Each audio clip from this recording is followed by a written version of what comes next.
Hi yogis, good morning, good Saturday morning to you. Sorry we're running a little late. You know, family FaceTime me and duty calls. So, I've had some requests for, beginner yoga. So I'm gonna do some things today, to help those of us that might be new to practice. And also I've had requests for some prenatal things, and I don't know that much about that, but when I am confident I can do it safely, I will hopefully explore that with y'all. So here we go, beginner yoga. So this one today's not going to be as you know, fast or tough or whatever. So if you're looking for that, you might want to dip out, look at one of my old videos. But those of us that are new to yoga, it can be so confusing when people are talking about like warrior 1, warrior 2, and you're like, what's a warrior? Or just understanding plank or transitions or all kinds of stuff. So I'm gonna demonstrate some really basic yoga poses today that are like building blocks that you can use as you learn more about the practice. So yeah, let's get started. Of course, I'm also going to do a little chat about props and like equipment that you need for yoga, because for yoga you don't really need anything except, you know, your body. So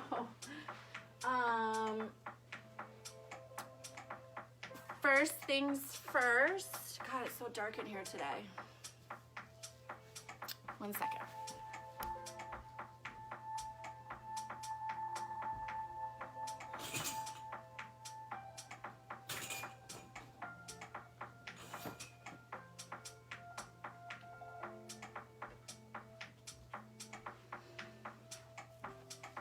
Okay, that's a little better. Okay, so first things first, what to wear? What to wear for yoga? Sweatpants or leggings. Almost everyone makes high-waisted ones now, and those are funner to wear. You want a shirt that is, you might think you want a big, loose, comfy shirt, but really you want something more fitted, so when you are moving around, it doesn't come up and show your belly, unless you want that, which is good. That's my advice on clothing. You don't want any waistbands that constrict you. So like jeans, not a good idea. Khakis, not a good idea. Sweats, leggings. Shorts, like running shorts. Also practice barefoot. You will be tempted to want to wear shoes or something, but don't. Just go barefoot. A word on mats. This is my mat that I've been using for maybe 6 years, 3 to 5 times a week. It was an investment, but it has not come apart or anything. This was a Manduka mat. It doesn't really matter what kind of mat you have, but the thicker, I don't know if you can see, but this is really thick, rubbery substance. So the thicker it is, the more padding it gives you. With that being said, there are those kind of mats that are like almost like a pool lounger foam. It's like really thick foam. And you might be tempted to use one of those. And you could use it maybe on top of another mat if you want to use it under your knees or something, but those mats tend to not be so great for yoga because they're too flexible and they stretch out. So when your hands are this over here and your legs are over there, those mats tend to slide. They don't have the structure of a actual yoga mat. This guy does not stretch. So don't use those thick ones. You'll just be sorry because your feet will slide away from you. And then you can't focus on the pose. So, if you're a person who's really sweaty, as I am, I've actually had to have surgery because my hands are so sweaty. There are these things called yoga towels. They've got these little nubbly bits on the back of the towel, and the front of the towel is this weird microfiber. It's made from recycled water bottles. And when they get wet, they actually get tackier, so they hold you. So I really am addicted to my yoga towels. I say you don't need equipment, but I love my towels. What else?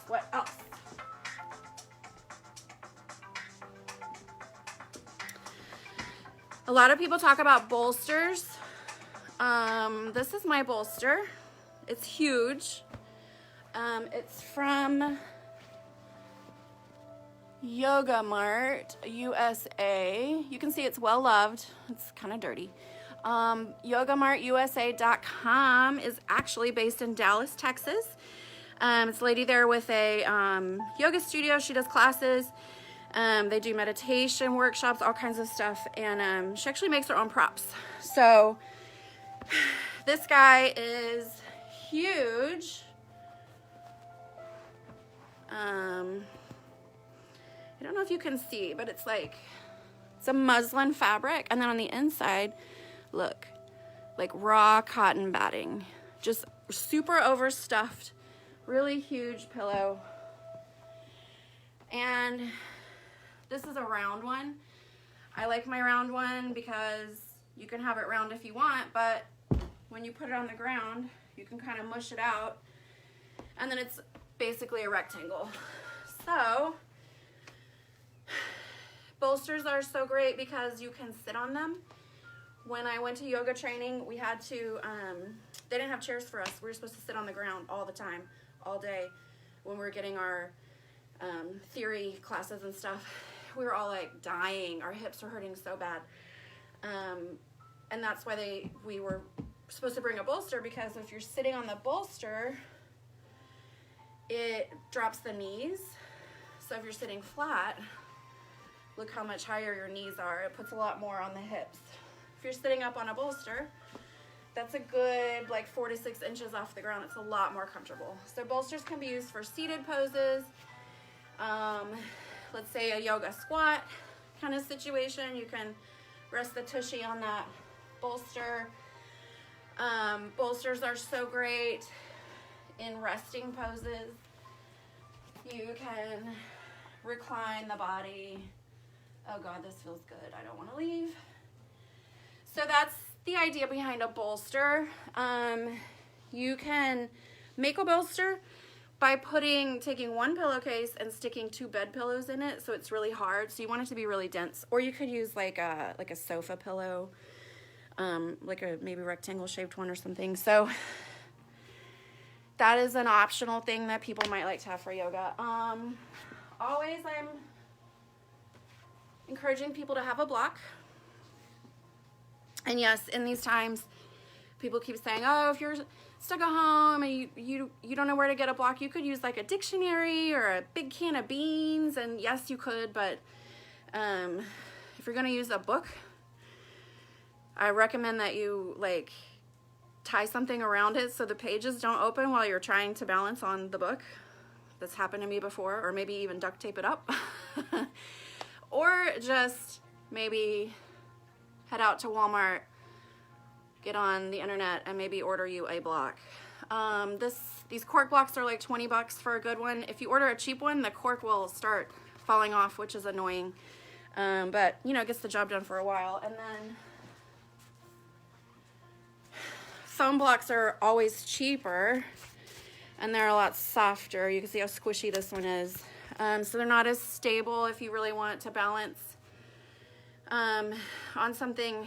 Cork is more stable and heavy, but these soft guys are great too, and I got these for $5 at Walmart when quarantine started. So what, $10 for 2 blocks? Go for it. Last thing, straps. A strap is, I would think, aside from the block. Okay, I said you don't need any yoga equipment, but as a beginner, the goal of a block is to either bring the floor closer to you maybe, or extend, make your arm longer so you can reach farther. I think this block is like 8 inches. So if you needed your arm to be like 8 inches longer to reach the floor or something, why not? Straps are the same thing. They can extend your reach. They can give you something to pull on. I've said before, like, it doesn't matter if you actually have a yoga strap. You could use, I mean, a dish towel, a belt, whatever, it doesn't matter. But the good thing about a yoga strap, and it's just this like cotton webbing, some of them are like almost like seatbelt material, your preference. But if you buy a strap, and again, this guy, I couldn't find mine, and so when I started doing this, I ordered this on Walmart, on the Walmart app, and I think it was $3.97. So a real honest to goodness yoga strap has these D-rings that you can make tie it up and make a loop, and you can change the size of the loop. You can put like fit your whole body in here and like rest in it like a sling. There's a lot of cool things you can do with straps.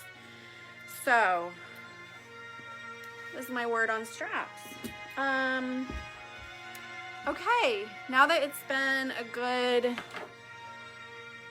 12 minutes of you having to listen to me just run my mouth, let's get started. So I'm gonna demo you today. We're gonna look at kind of some basics. So we'll do Warrior 1 and Warrior 2 and Chaturanga and Up Dog and Down Dog, because those are kind of building blocks. And we'll do a little maybe triangle and tree if we have time. So just a few poses that we're gonna work on today, and then we'll do some stretching. Another word on yoga clothing. If you wear something that is not a high neck, it will get dragged down and you'll end up showing a lot. And this is a poor choice of tops, so I apologize. Okay, so let's get started. I've messed up my mat, so give me a second to get resituated. If you've got a pillow or something, go grab it. And we'll start sitting cross-legged on a pillow. If this already is kind of a lot for your hips, you can extend the legs out long. And sit like so. Another great thing you can do with blocks,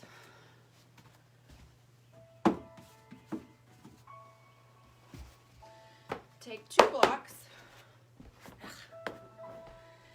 and anytime there's a sort of cross-legged or open knee shape, you can put the blocks alongside the knees, kind of under the edge of the thigh or the knee, and it holds the legs, so you get like the release in the hips and a slight opening, but nothing too severe. We all have different hip issues, and as we age, maybe we have had surgeries or injuries, or just, you know, tissue like wears down, cartilage and whatnot. So be gentle to yourself. If sitting fully cross-legged hurts, put something under your knees, maybe more pillows. Be soft. All right, find yourself easy seated.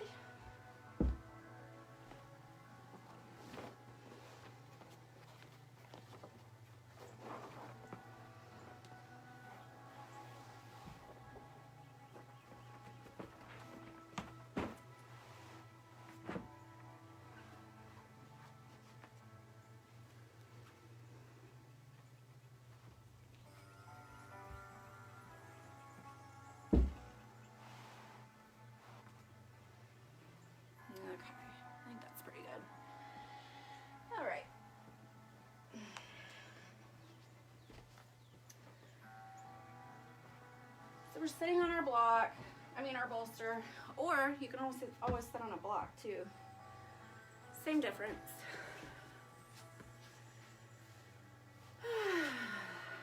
So close down the eyes.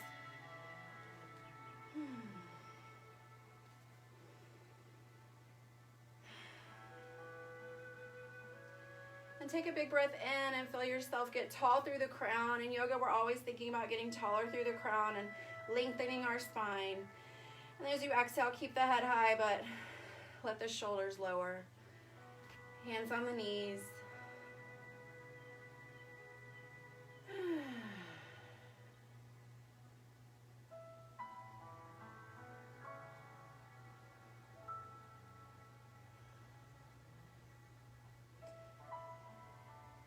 And now drop the hands to the ground outside you.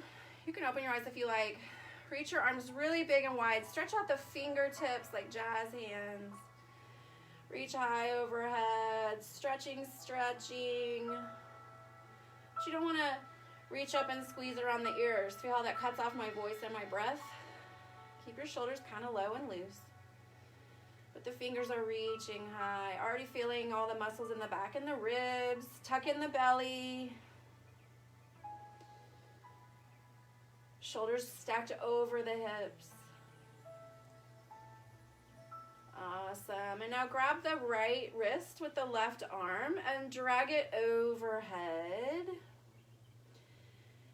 And when we do side things like this, like a side stretch, it's just a lateral stretch over. There's no twisting, there's no back bending. So, you know, I don't make it twisty and weird, and don't collapse into anything. If you feel like you're not going very far, that's okay. Let's not get crazy. Just feeling length on that right hand side, coming all the way out of the hips, up towards the corner of the room. And then bringing those hands high again. And we're just breathing easy here right now. Grab the left wrist, drag it across the room. Drag it high, so we're not going sideways, we're going up and across.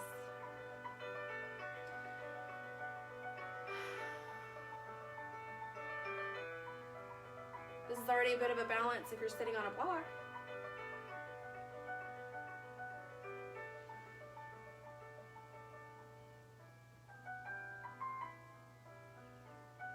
And now breathe in, reach high. Breathe out, put the hands down on the ground in front of you and feel that long spine. And if that feels good, you can start sort of spider walking the fingertips forward. Maybe letting the head drop just from the neck point. You're not trying to tuck or reach the head to anything, just let it fall.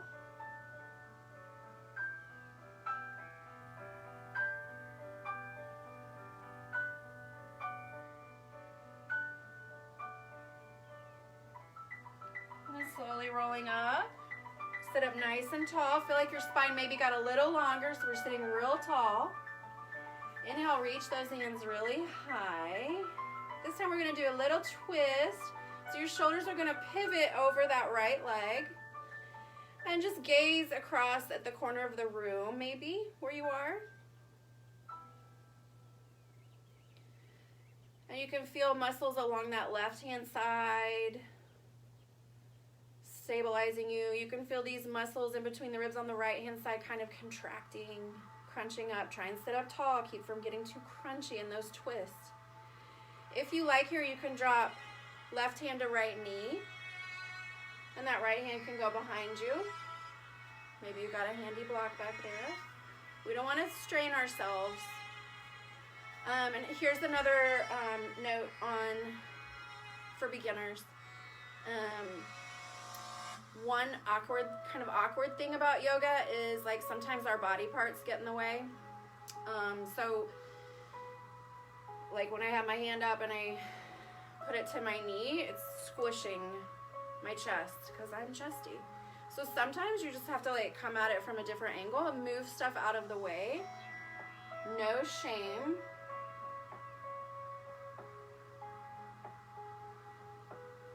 Sometimes you have to move your belly. Sometimes you have to move a calf. It's no big deal.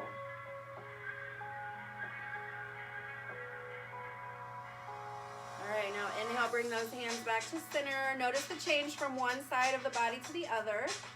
And now exhale, just look in the other corner of the room and feel the shoulders pivot over the hips. With your hands high, it's keeping you from going too far. And that's a good thing when we're starting out. We're building strength and structure here.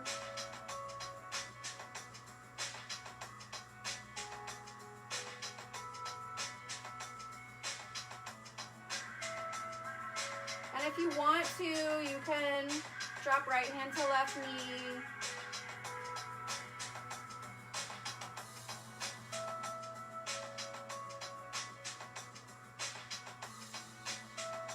But it's just a reference point here. We're not using the leg to crank ourselves around, okay? Because you don't want to strain your spine, especially when you're starting out.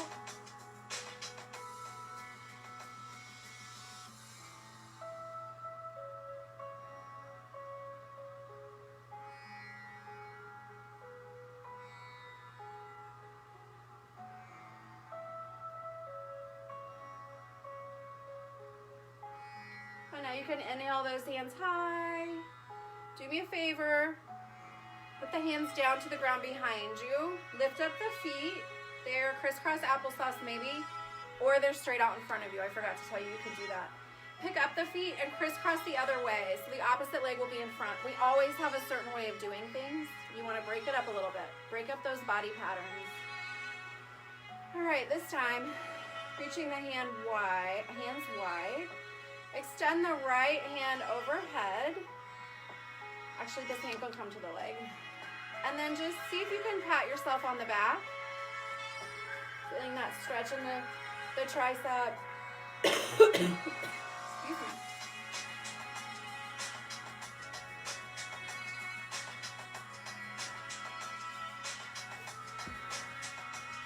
And this left hand can be sitting in the lap, or it can reach out long, and then flip the palm behind you and just see if you can rest it alongside the lower spine. So now we're stretching the front body.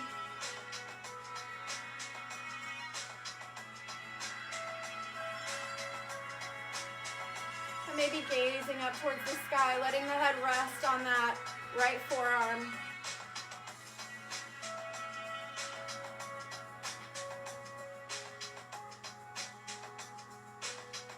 All right, great job. Now slowly unravel those arms and reach them long.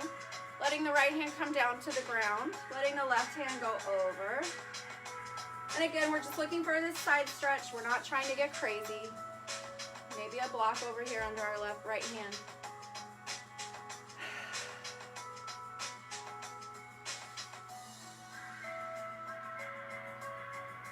And then inhale, both hands high. Reach them in front of you, stretching out of that spine, coming out of the hips.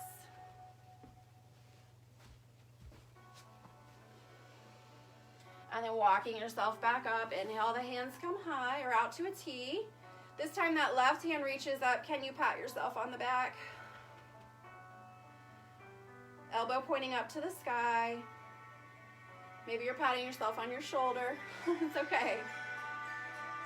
And now with that right hand, you can just set it in your lap, or you can maybe flip the palm backwards and then bend at the elbow, finding the back of the hand alongside the lower back.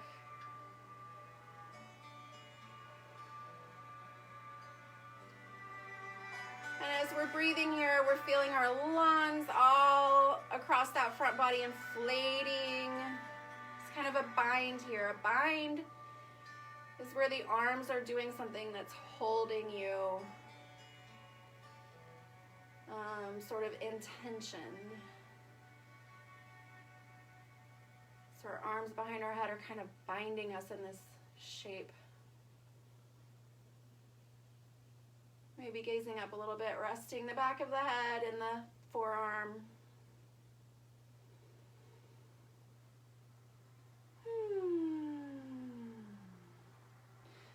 And then slowly unraveling your arms and reaching them out to a T shape. Left hand goes down this time. Your T goes vertical.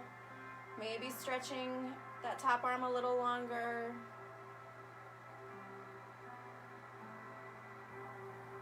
And find a gaze point that works for you, especially when you're a beginner. So if you just want to look ahead, great. If you want to look up at that top hand, okay. If you want to look down at the bottom hand, sure. Whatever feels good on your neck. Inhale, both hands come high, and then exhale the hands to the ground. If you're sitting up on a mat or on a bolster or block or something, we're going to come off of it. We're going to come to hands and knees. So your butt's already lifted if you're sitting on something. You can roll over the legs, or if that is like not happening, just sort of lift yourself up, get rid of the block, swing your legs around however you have to, and come to hands and knees. You want the hands directly under the shoulders, and you want the knees directly under the hips, not too wide and not too narrow.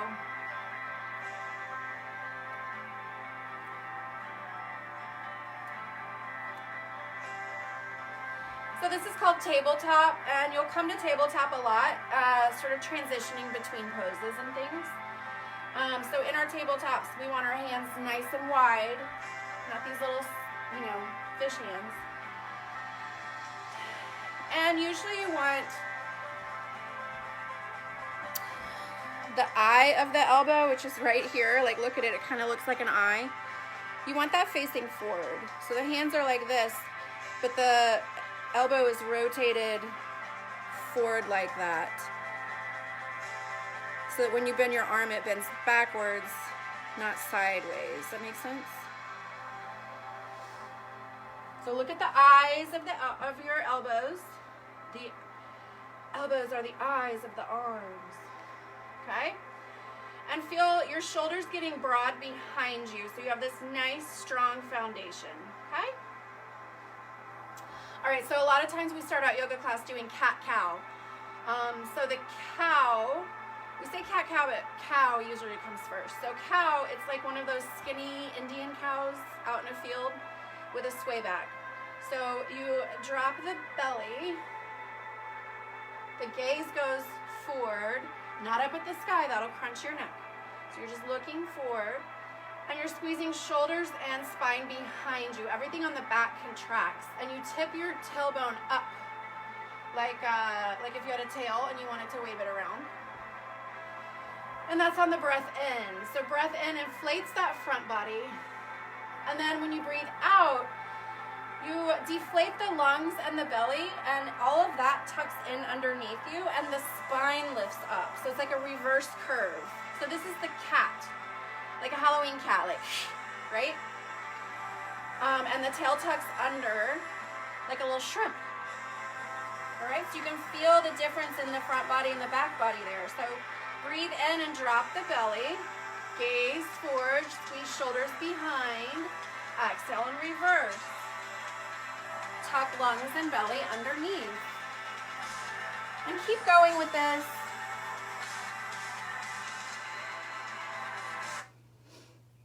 A little loud there.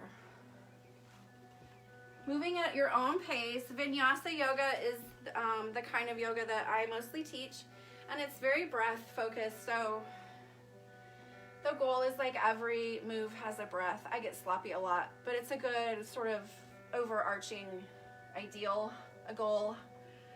So inhales, drop the belly and get big. Exhales, tuck under and get small. It makes sense if you think about the lungs being like a balloon. Inhale, get big. Exhale, crunch under. And now you can sit the butt back towards the heels, and we'll find child's pose, another major basic building block in yoga. Child's pose can be a lot. Child's pose is another one where the shape of your body parts will make your child's pose look different. So I have really big calves, so my child's poses are always really high. People with really slender little calves and thighs, their child's poses are like flat to the ground. So you can't always look at people and think, oh, mine doesn't look like that. Of course it doesn't. You're not the same people. So in child's pose, toes are together, heels can be kind of flopping out, And there are different things to do with your knees. So if the knees stay together, it creates resistance against the belly, against the torso, and then the spine can get kind of drapey over, right? See this like curvy action? And the forehead is looking kind of dangling towards the ground. And we like our hands to be in front of us in child's pose. But another variation, if our shoulders are already tired, you can reach the hands behind you.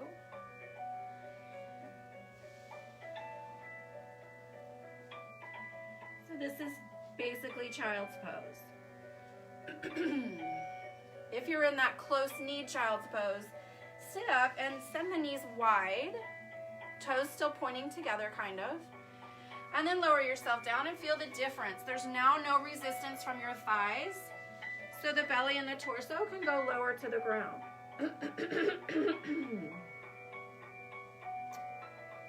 Two sort of options for child's pose there. Another thing to keep in mind with child's pose, maybe if you have allergies or something like that, or you just don't like having your head upside down or too close to the ground, or you have like hypertension or blood pressure issues or whatever, you can always put a block under the head at whatever height you need, and that keeps you more comfortable, a little more safe. Sometimes I hate that feeling of all the blood rushing into my face. Ugh, makes me claustrophobic.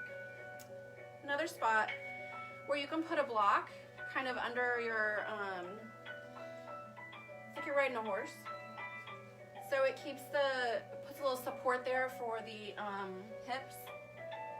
Just lifts you, right? Brings the ground a little closer. Another thing you can do for knees and hips helps a lot. I can't believe I forgot to show you guys my blanket.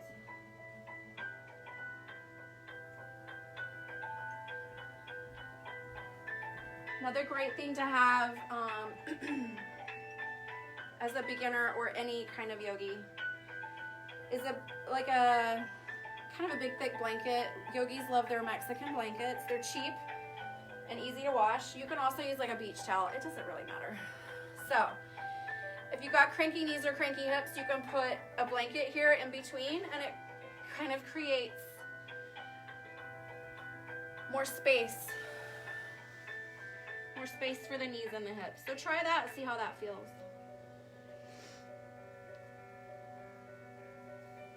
Child's pose. And child's pose is a resting pose.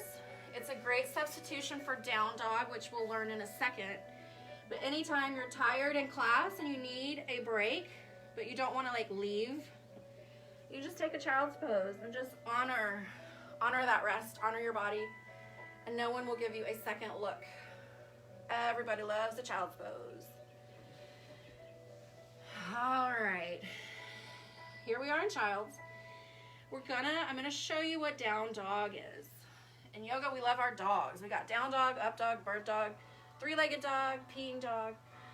So basically, for down dog, it's the upside down V shape. So the hands are on the ground, the feet are on the ground, and the butt is pointing up in the air. So to get there from child's pose, which is usually how we do it, you just lift the butt and then take your toes and tuck them under, right? And now ever so slowly, you just start lifting, straightening the legs, lifting the hips, and the heels are looking for the ground behind you. It will take a long time for your heels to come to the ground. Sometimes they never do. It doesn't matter, it's okay. So here's the down dog. It's that upside down V. Huge building block from yoga, for yoga poses, because a lot of things come out of down dog. It's also a resting pose, or so they say. It's also an inversion because your head is under your hips and under your heart. So it's a good idea to take yourself some down dogs every day. It's just as good as some handstands or headstands. Kind of reversing the blood flow. Keeping our veins supple.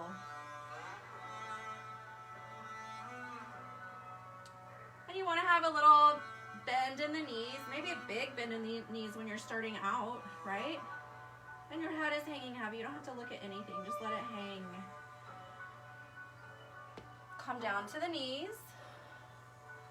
Pick up the hands, shake them out. It's a lot on the wrist. When you start in yoga, you're gonna be like, it's hurting my wrist, it's bad for me. No, it's strengthening your wrist. And someday you won't even feel them, I promise. So, in that down dog, you want those wide spread hands and fingers. And you really want the first knuckle and the thumb to really be pressing down into the mat. You don't want your fingers to be like crunched up or anything. And another thing you can do if you're feeling that discomfort in the wrist is instead of the hands positioned directly vertical like this, directly vertically like this, you can sort of pop them out this way, and it creates more space along the inside. Like you can just see how that like kind of changes. And again, in down dog, we also are thinking about the eye of the arm, sort of, you want this internal rotation coming, wrapping around the outside of the arm, coming from the inside. Makes you stronger, I promise.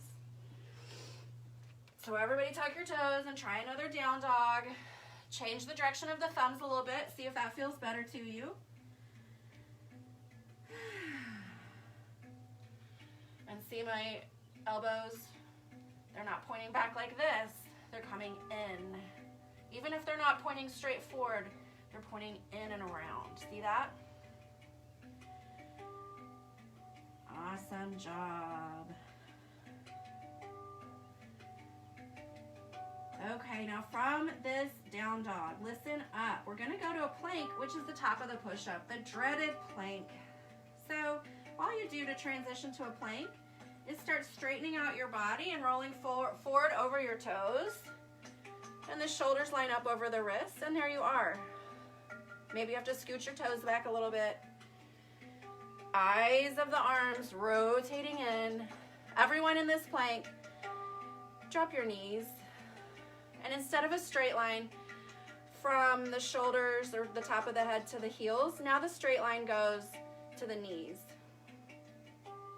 You can still feel it in your arms, can you not? It's still really hard, is it not? A really nice sturdy knee plank is better than a toe plank with a saggy belly. Feel me?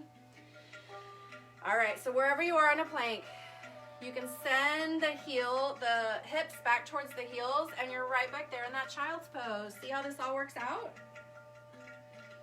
You're like a well-oiled machine, my friends. All right. From that child's pose, we'll practice going to down dog again. So tuck your toes, lift your hips, settle in for this down dog. Think about the heels lowering behind you. And make your arms nice and steady, but let your head hang. And now there's this thing we do in yoga called walking the dog. I told you we love dogs. And that is just where you keep one leg straight and bend the other one a lot, and the heel comes off the ground. So you're stretching out the back of that straight leg, and then you reverse it and bend the other leg and straighten the other leg. And you just go back and forth there a few times, walking that dog. Awesome.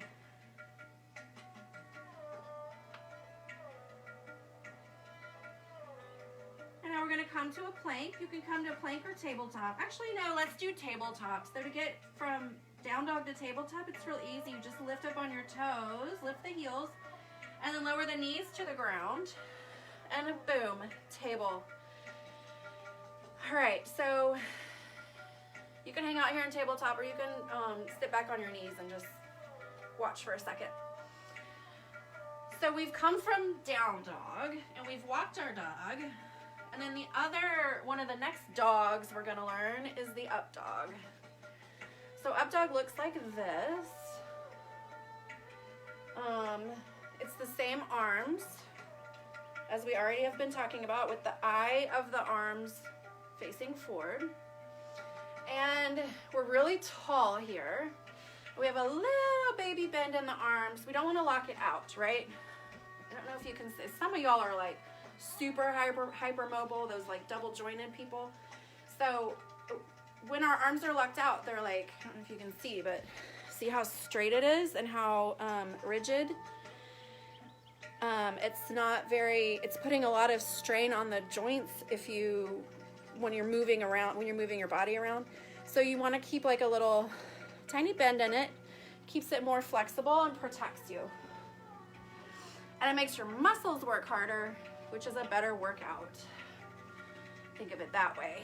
All right, so we've got a little bend in these arms, keeping it flexy. Still, all the fingers are planted down in the mat, pressing the floor away. The fingers are spread wide. And as always, our shoulders are squeezing behind us. We're opening up that front body here. And the crown of the head is reaching tall. You've seen the videos of the beautiful yogi on the beach, and she's doing these like crazy things with her neck. That's not us. We are gazing straight ahead of us. This is where we live for now. We're not crunching our neck, trying to do something fancy and look pretty. And here's a word on the feet and the legs. So when we're here, it can be really easy to just sort of like let that front body sag. And it's embarrassing, I don't want to show it, but when that happens, your gut is just like, bleh, right? You're not toning anything on the front, you're just teaching it how to like flop out. So when you're in that up dog, instead of just having the belly, on the mat, like gorging out there, try to keep it tight. Tuck that belly in. So even though the front of the body is opening, the belly's lifting too, okay? I don't know if you can see the difference. I mean, I just kind of have a belly no matter what, so. But think about, instead of letting it bow open, think about keeping it tight and giving you foundation to lift and protecting the spine too. With that said, with the legs can be inactive and you're just working on the upper body and the front body. But the full expression of up dog is pressing the tops of the flat feet into the mat and then lifting the knees and thighs off the ground. So the body is like a sling, sort of bouncing between the toes and coming up to the hips, right? So you can really feel like a hammocky sling with the body. All right, you've been there for a while. Whew. So everyone just bend the arms, lower the body, and take yourself a rest. Maybe stacking palms under forehead. Just resting your arms for a second. About 15 more minutes.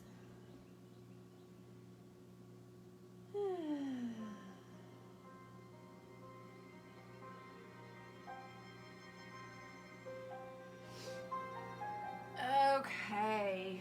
Now bring your hands back where you had them when you lowered yourself down. So that was like fingertips tucked in by the ribs. And straighten your arms out a little bit. Keep straightening and straightening. Lift the belly. Hey, up dog. Way to go. Now, the next thing is going to be the down dog, which we already know. We've already learned it. Here's how you do it.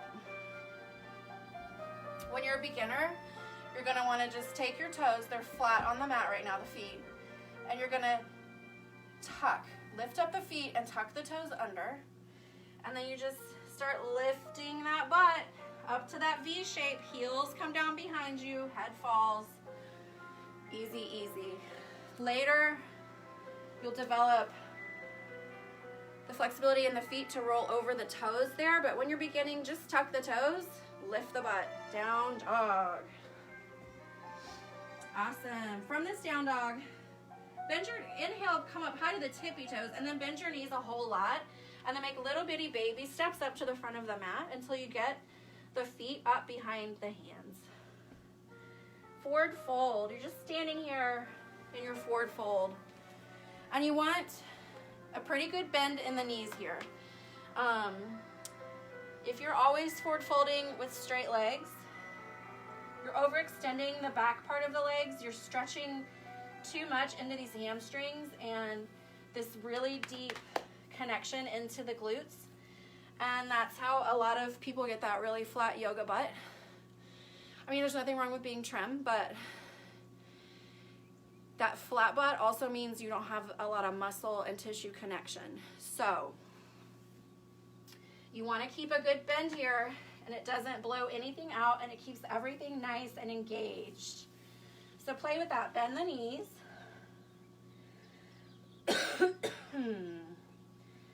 Awesome job. Let your head go. Hanging heavy, heavy, heavy.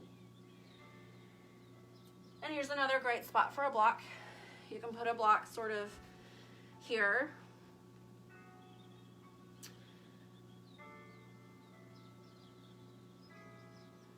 Let your head hang. And now so slow. We're gonna roll up one piece at a time so our spine is coming up like a snake. Standing up so slow. We don't want a head rush. We've been upside down a lot already. And when you get there, scrunch up the shoulders to the ears and then roll them down the back. Awesome job. We are standing now. And I'm gonna go ahead, this is taking forever, so I'm just gonna go ahead and show you sun salutations, and we'll maybe tackle some other poses next week. I guess I'll do a beginner series. So you're standing here. A sun salutation is, it's a great way to wake up the body and build heat.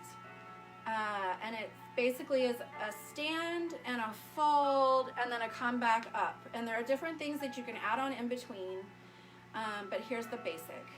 So you're gonna start out like in mountain pose. A mountain pose is just feet under hips, a little bend in the legs. Inhale, get really wide across the shoulders and the collarbones, and then drop the hands. And so your hands are facing forward, and they're directly under those shoulders. So you can have mountain pose with hands down, or mountain pose with hands up. Hands up is palms facing in, like you have like a ball overhead, or maybe an orb of light.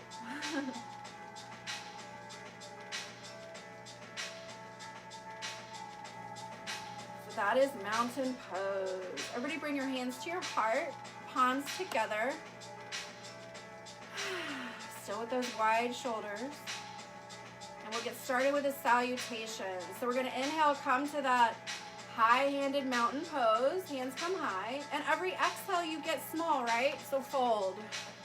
Let all the breath out, a forward fold, bent knees. And now you take a big breath in and you do a halfway lift. So a halfway lift, we're gonna keep those bent knees. Don't straighten them out. Keep your bent knees. And your spine lifts straight out of the hips. So there's a lot of variations here too. You can keep hands to the ground. You can bring hands to shins. You can bring hands to block. You could just sort of float the hands in the air. It's whatever you want to do. But you want to think about the ribs lengthening out of the hips. So you're getting long here and strong, and there's just a little bit of an up dog shape in the back, right? Not like this, not like a rag doll, with intention. And then after you do that, you fold again. Let your spine go. It feels longer now. And now stand all the way up with bent legs, wide arms, coming all the way to that high-handed mountain pose. And then the hands come to the heart. Congratulations, your first sun salutation. All right, let's try it again. So inhale, the hands come high. Exhale and fold, get small.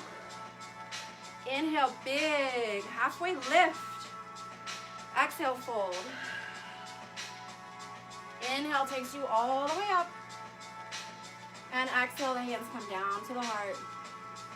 One more. Inhale, come high. Exhale and fold, bend the knees. Inhale, inflate, get big, get long. Exhale, fold, hang, dangle. Inhale, ride that breath high, all the way up, get big. And exhale the hands to the heart. Great job. Feel how warm you got? We are going to come back down to the ground. So we're gonna do a few stretches. So send your feet wide. Bend your knees a lot. You can stay here. This is like wagging dog pose. And shaking the booty around behind you. And then keep bending the knees. Find yourself a block or something to sit on. Oh, my mat's messed up. Place that block under where your tailbone's gonna go, because we're gonna sit down into a squat. Now, these sometimes are not pleasant. They're really good for us. In the West, we tend to think about when you're driving, when you're in your computer chair, when you're on the sofa. We don't really sit like this very much.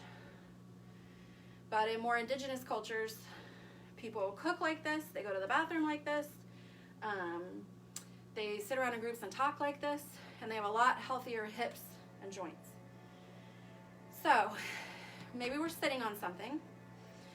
And the idea is the knees are going wide and the chest is going tall.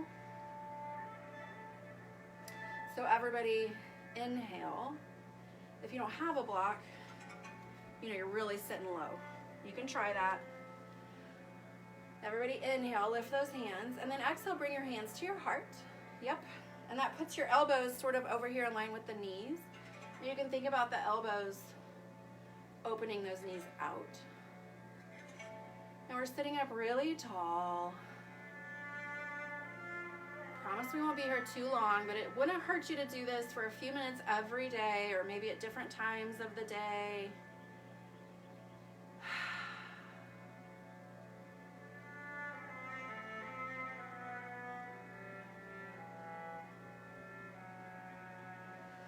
The angle of the toes is sort of following the knees.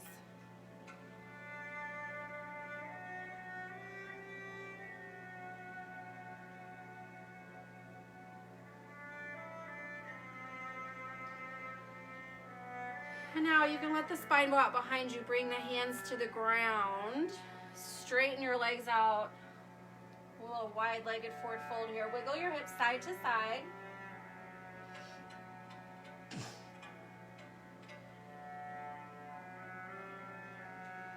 And now come back down just for a second, I promise, because you're just gonna move your block and you're gonna come all the way onto your butt. Maybe just fall on your butt. Swing the legs out in front of you. Great job. Okay, we'll do a few stretches and then I'll let you go on your way for Saturday. We'll do a forward fold.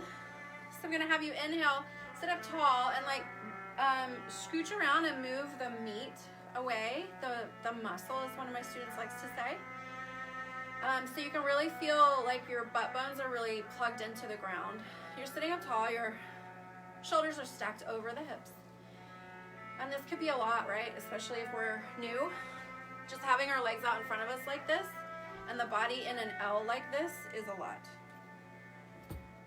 You can always have your tushy on a block. And it takes the angle from this to this, which might be a little better.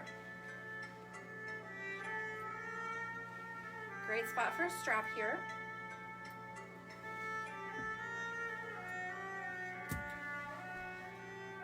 You can take that strap and lasso your feet. Yeah? And then you have these little Jackie Chan arms. You're sitting up really tall. If you're not using a strap, put the hands alongside the body. Fingers facing away from you. And now take a big breath in and get tall. And then exhale, start leaning forward. Keep the hands behind you or squeezed in at the side. And you're pulling the chest forward. And you're gazing beyond your toes. We're not trying to come low. we're trying to come long, we're coming forward. Either using that strap, you might have to readjust your grip. It's a good thing. Our toes are pointing up. Our hands may be behind us if we're not using a strap. And you can feel your spine getting really long coming out of those hips, out of that pelvis, that sacrum.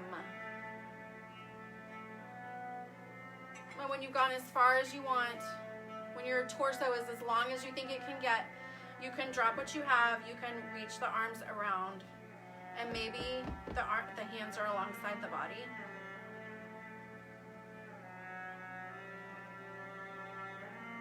If you want to keep using the strap, you can just really keep pulling yourself long. And we're going to let our head go, let it just hang. Even if we're just hanging from up here, we're feeling the length on the back of the spine here.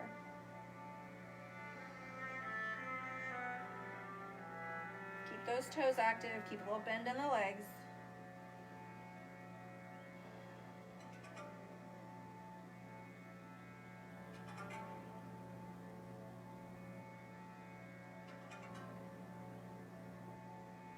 And then slowly you're gonna walk yourself up.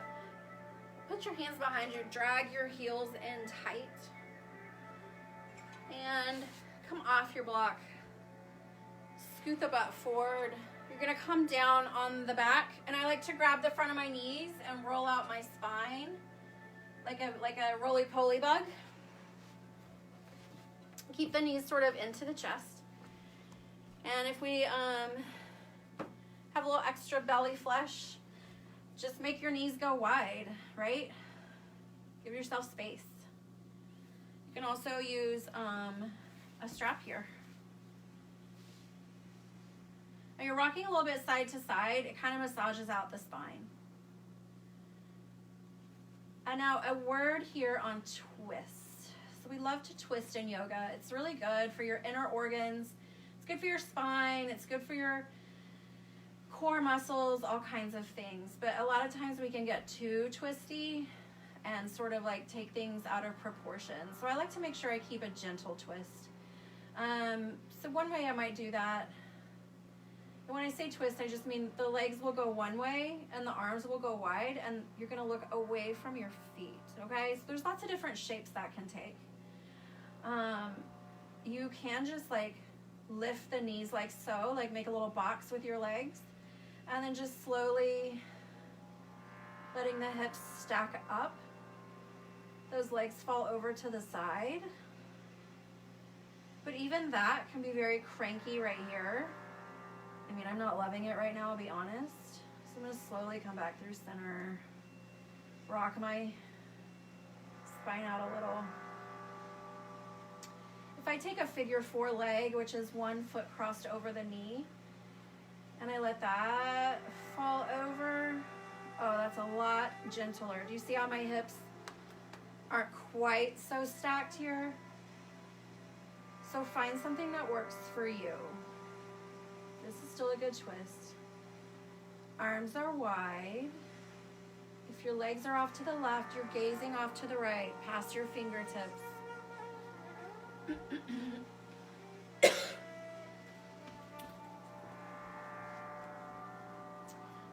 And the thing about twists is that they're not just twisting the side body, they're also opening the shoulders.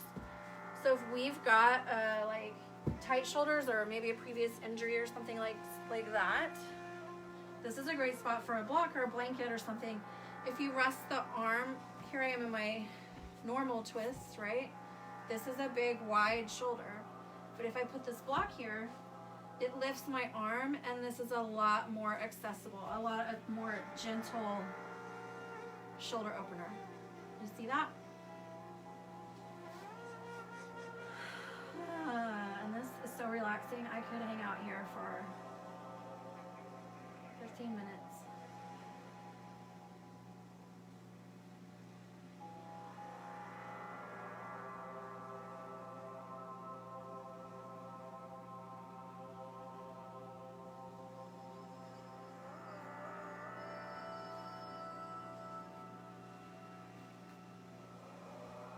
All right, we're gonna come out of this twist. And it's really important when you come out of twist, you don't wanna just crank yourself around, because you've extended and elongated these connections throughout the body, and you have to be careful with them.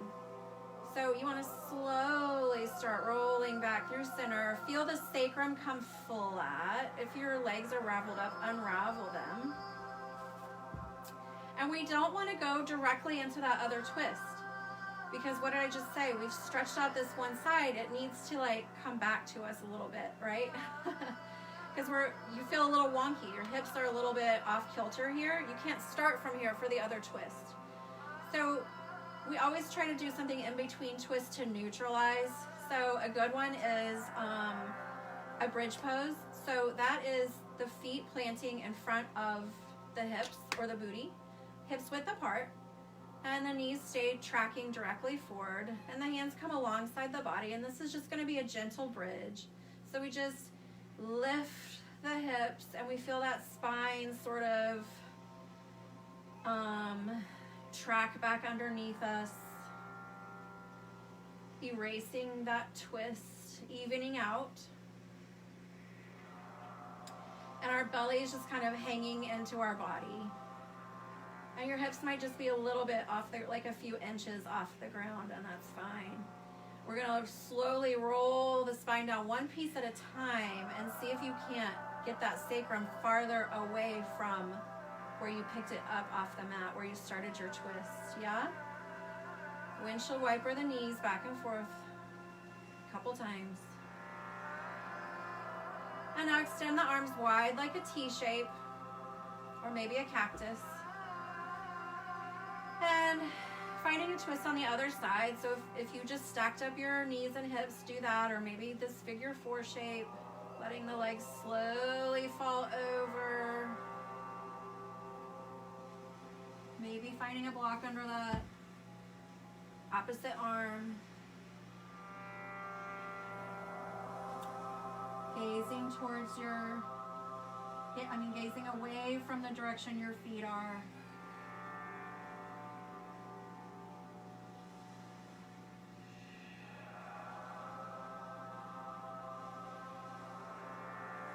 Don't forget to breathe gently.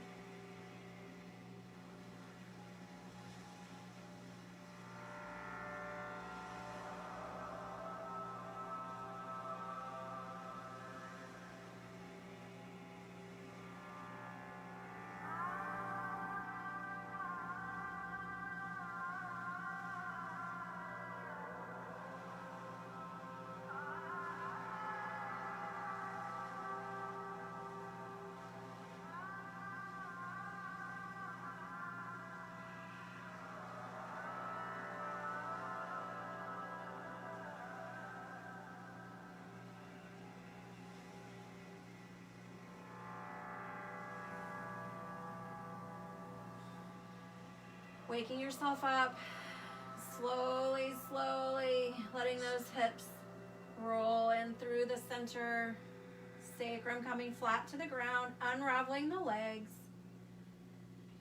finding that bridge pose on this side. Maybe bring your hands to the ribs, and slowly rolling that spine down, one vertebrae at a time, long like a snake. Press the sacrum into the mat. And now pull the knees towards the chest, maybe wide-legged, that's fine. And wriggle side to side. And now you've earned the most honored yoga pose of all, Savasana. It means corpse pose. So you die a tiny death. And it's real easy to do, y'all. Check it out. You just let the arms go a little bit wide. The palms are facing up. And then you let your feet go a little bit wide. And the toes are flopping out. And you just stay here.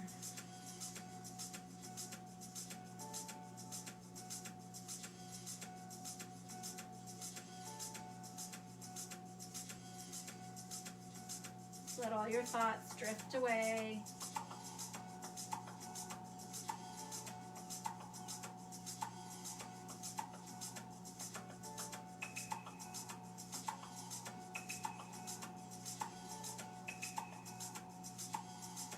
wriggle your shoulders underneath you, like do a little shimmy. So the chest is more open and the arms are more out away from you.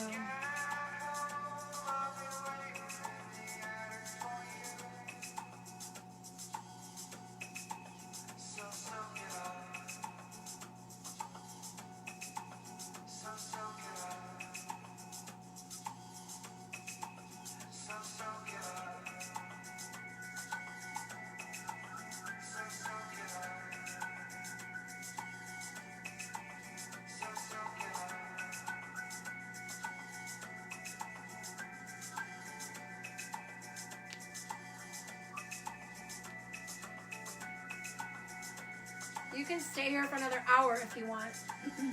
You've got things to do, and I have to get out of here, out of the Wise video room. You can start wiggling your fingers and toes, coming back to life after your little death. It's a chance for a restart, a reboot, fresh energy. And as we're waking up, it's like kind of like being reborn. So we're gonna come through a little embryo shape as we come back to life. So drawing knees to the chest and rolling over on one side, and it doesn't matter which one. So your knees are curled up and your head is resting on your bicep of the underarm, and the top arm is in front of you, in front of the face, in front of the torso. And you're still kind of half asleep here.